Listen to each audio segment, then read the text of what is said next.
Hello there, and welcome back to Tatooine Tableflip.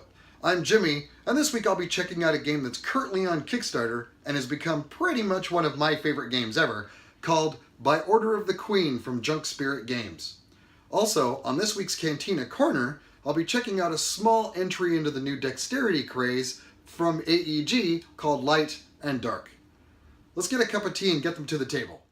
Designed by David Gerard for his company Junk Spirit Games, and with art by Justin Hillgrove, By Order of the Queen is a delightfully whimsical little family-friendly game currently trying to gain production funding on Kickstarter. With a clever mix of role-playing, resource management, and just about every fantasy trope available, the game promises hours of enjoyment and more than deserves to be funded. By Order of the Queen is a neat little co-op game packed wall-to-wall with wit, charm, and just a little bit of camp. Drawing on his days as a GM for role-playing games, designer David Gerard has crafted a fantastically rich gaming experience that's just crunchy enough to keep adults entertained, but friendly enough to see play at the family table. Some younger kids might need some help with some of the reading, but as the game is mostly symbol-driven, I don't see that as really an issue. And there's no content any scarier than what you might find in some of the classic fairy tales. The game plays in 90 minutes or so, and makes a really nice break from the dreary dungeon crawl or sci-fi grimness we've all come to love. You have the usual fantasy tropes. Monsters, villagers under threat, the titular queen's orders, and high fantasy all packed into a superbly interlocking package that just simply works. None of the rules trample any of the others, nor does the game ever stumble over itself, and this is immensely satisfying. There's a little bit of battling, a little bit of questing, and like the 7 samurai defending the villagers from the bandits, you too can participate in the defense of helpless medieval folk. I just hope we get some meeples. Here's how it works. You and up to 3 of your friends are adventurers in service to the Queen, seeking to stop the ever-growing tide of monsters terrorizing the land of Tessendor, while simultaneously venturing out on quests and attempting to carry out Her Majesty's orders. I say simultaneously not because you're attempting all 3 on your turn, but because all 3 mechanisms are in play at the same time. Each player only gets to attempt 1 action per turn, and the real challenge is in balancing one against the others. What I mean is, if you go out questing during your turn, thanks to a game effect, you might get locked into the quest until it's complete, meaning the monstrous horde then has a chance to grow mighty. If you stay and fight the monsters, the Queen's orders might become neglected instead. Each player begins the game with a hand of 7 hero cards, a guild card with the matching guild item card, and this Queen's Favor token that allows you to reroll dice. Your guild card has your guild symbol on it and a guild ability down here at the bottom that works in tandem with the hero cards. The hero cards have a guild symbol on them, more on that in a minute, and down here at the bottom have symbols denoting their class and attributes. My copy of the game is just a prototype copy, so at the top they simply say hero and title.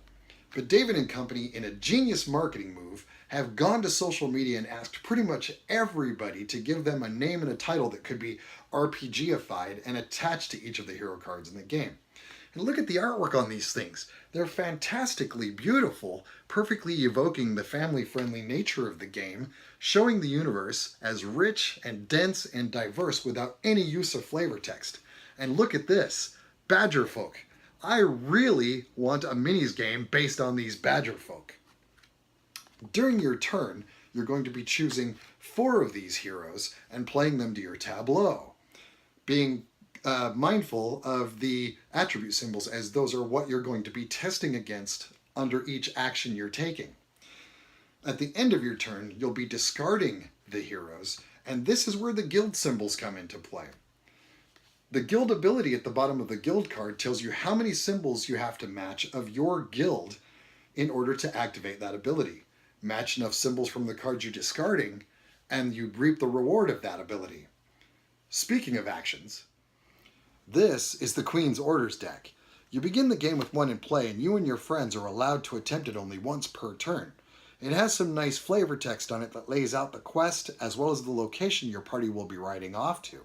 When you're finished with that location, the final test is against the card itself. Each success during those tests awards you a completion token that's placed on the card, and the game checks later in the round for the 8 tokens required to complete the order. Complete 3 of those orders, and you and your friends score the win and have saved the Kingdom of Tessendor. Since we're talking about locations and questing, let's talk about this, the quest deck.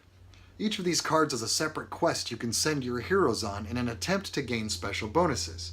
There's text on here that lays out the locations they have to visit to complete the test, but you're only allowed to attempt 1 location per turn.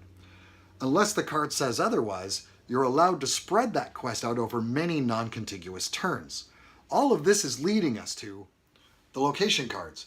These are my favorite part of the game, and I think probably the crunchiest part of the rule set.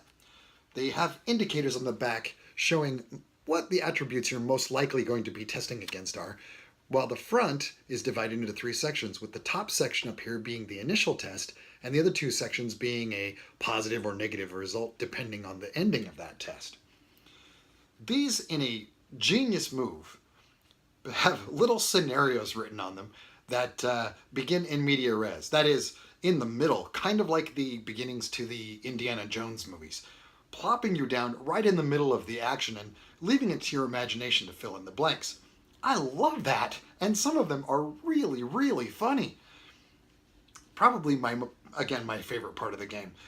They're very, very thematically tied to everything else that goes on in the game, and adds a really, really nice drawing in effect, pulling you into the story as it goes along.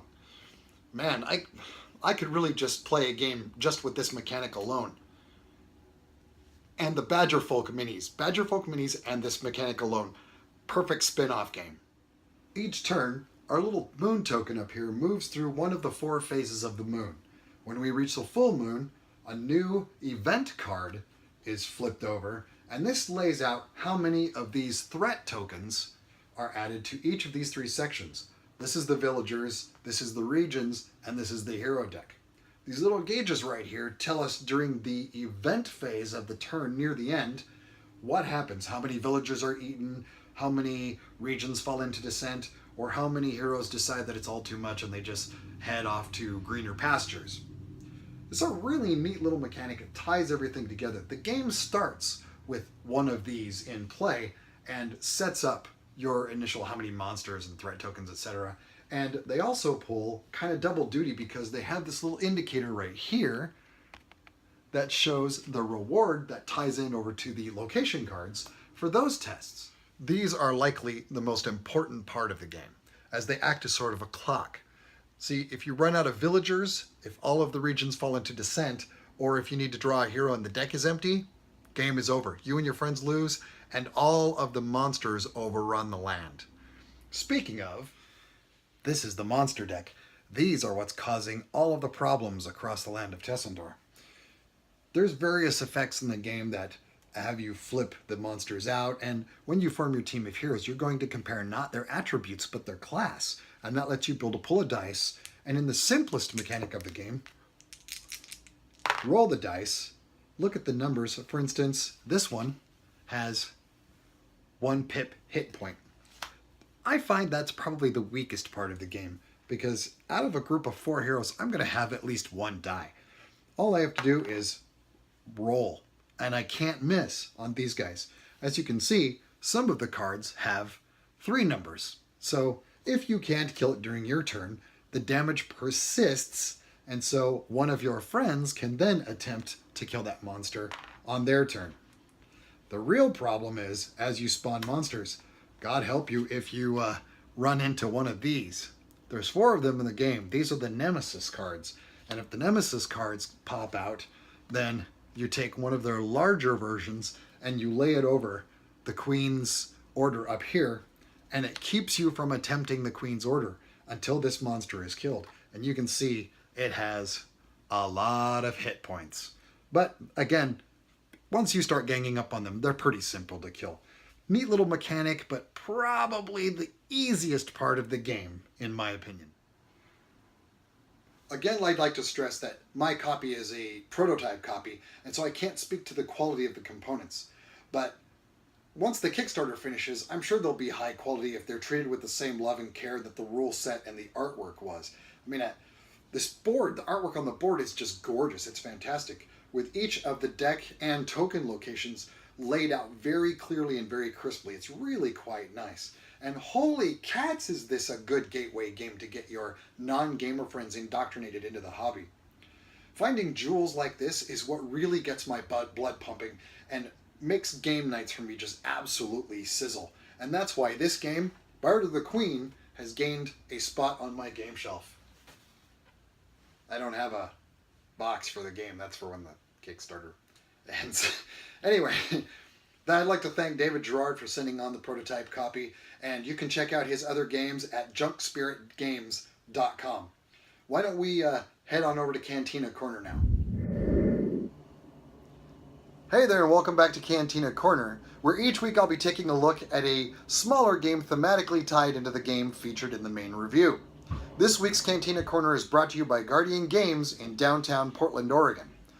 What I'm looking at this week is Light and Dark, a disc game of druids from AEG. This is a new fantasy entry into the dexterity genre, a genre I never thought I'd be a fan of, but I tell you what, I adore this game. It is loads of fun. This is it, basically. You have these little discs, and 3 of them on one side are the dark side, 3 of them are the light side. As you see, they're double-sided. And the goal of the game is you flick your discs across the table and want to ram them into the other guy's discs, and then they flip to your affiliation. Once you get all 3 of theirs flipped over to yours, dark or light, the game is over. Best 2 out of 3 wins. That's it. There's nothing else to it. That's why I like it so much. This is a neat little game that's stupid easy to teach and would make for a great lunchtime diversion, or you can cart it out to the pub when you and your friends are out having a few rounds. Well, that's it for this week. You can catch us on the internet at boardgamerblues.com, where you can shoot us an email, or on Twitter or Facebook at boardgamerblues. Excuse me. My name is Jimmie, and if you don't catch me questing along the Silver Coast, I'll see you next week. Thanks, everybody. Bye.